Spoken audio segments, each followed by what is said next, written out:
The Palestinian flag, whether for the state or for the people, is a symbol that is recognized worldwide and means different things to different people. However, this too has changed much over time, and in fact throughout history we find many different flags being used in many different variations. So in today's video, let's look at the Palestinian flag and its origin.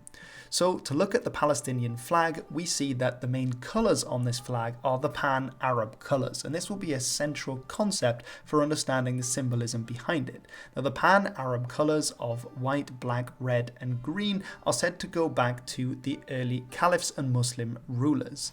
Now following this period of Arab-Muslim rule, much of the Arab world was incorporated into the Ottoman Empire ruled from Turkey, and so many of the flags in this area would have been the same as those flags being used by the broader Ottoman Empire, which I've already made videos about in the case of Turkey and in the case of Egypt. However, it would come in 1916 during the First World War when many of the Ottoman Empire's Arab citizens would rise in rebellion, allying with the Allies, with the British for example, to fight against the Ottomans. This was called the Great Arab Revolt, and during this revolt we see that this flag is officially being used by the troops of the Arabs in their rebellion against the Ottomans. Now they would actually be successful with the aid of the British. However, the British would not give them the promised Arab state that they had hoped for.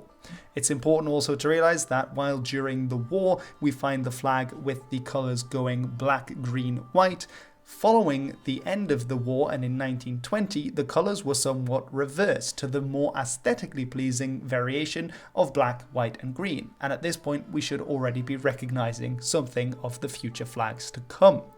Now, while this was a flag that was being used by the Arabs who wanted their own pan-Arabic state, of course the official flag being flown in what would become Israel and Palestine was still the United Kingdom's flag, the Union flag, because they were ruling it as the British Mandate of Palestine. In 1936 there would be another revolt, largely by Arab citizens, against the British in pressure that they wanted their own state once again. During this revolt we find this flag being used with the same pan-Arabic colours, but with the addition of the crescent moon and indeed also the addition of the cross, given that many Arabs were Arab Christians as well as the majority of Muslims fighting against the British and the Jewish settlers in the region. In 1945 representatives from Palestine signed the Charter of the Arab League, thus hoping to make the future state of Palestine a part of the Arab League. This would then become their flag. This is how they were represented in the beginning. It simply says Palestine in Arabic on it, and we see it here among the other flags of this union that hope to bring the Arab countries closer together. However, in 1948, when Israel would declare its own independence, the All-Palestine government declared that this would be their flag, that being the same flag that had been used by the Arab League following the Arab Revolt of 1916, the flag being changed with the Order of the Stripes in 1920. However, another version of this flag with the green and the black stripes being flipped as well as the aspect ratio being different was also being used from the 1930s onwards in Palestine by various groups and was most famously adopted by the PLO, or the Palestinian Liberation Organization, who sought for armed struggle against Israel in order to create a Palestinian state that was independent and separate from it. This would go on until 1964, when the PLO would declare that this became the flag of the Palestinian people. However, later that year it changed and the official flag of the Palestinian people became the older version with the black on top and the green stripe at the bottom. In 1988, this flag became the official flag of Palestine, the territory, and not just the Palestinians as a people, which is all rather confusing in a way to say that this then became solidified as the flag of Palestine or the flag of the Palestinian people after a stint of having the green bar on the top when they were unsure of which way round to have it.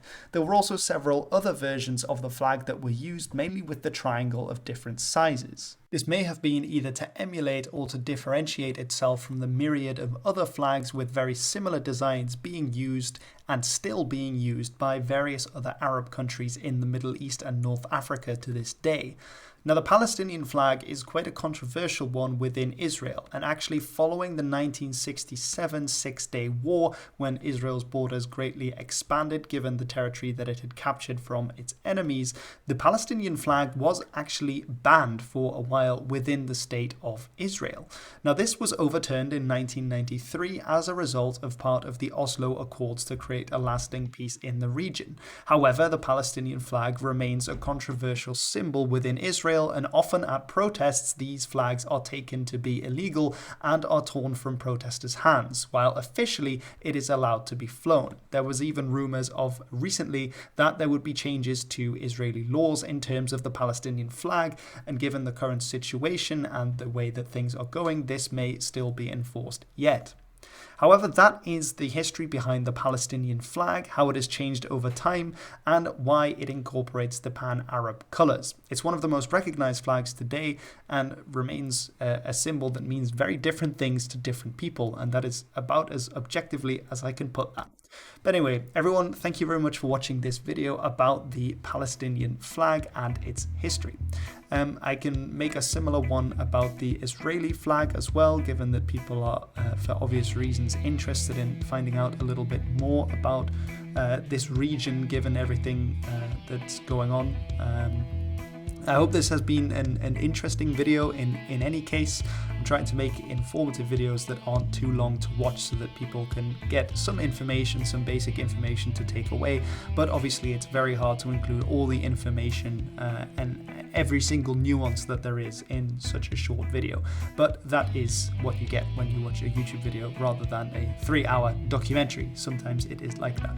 As ever, I'm very interested to see people's opinions, thoughts, extra information in the comments below, and I hope that everyone keeps it civil as well in the comments below and people are able to have a discussion without insulting one another or entire groups of people. That would be great. Anyway, until the next time, I have been Hilbert and this has been The History.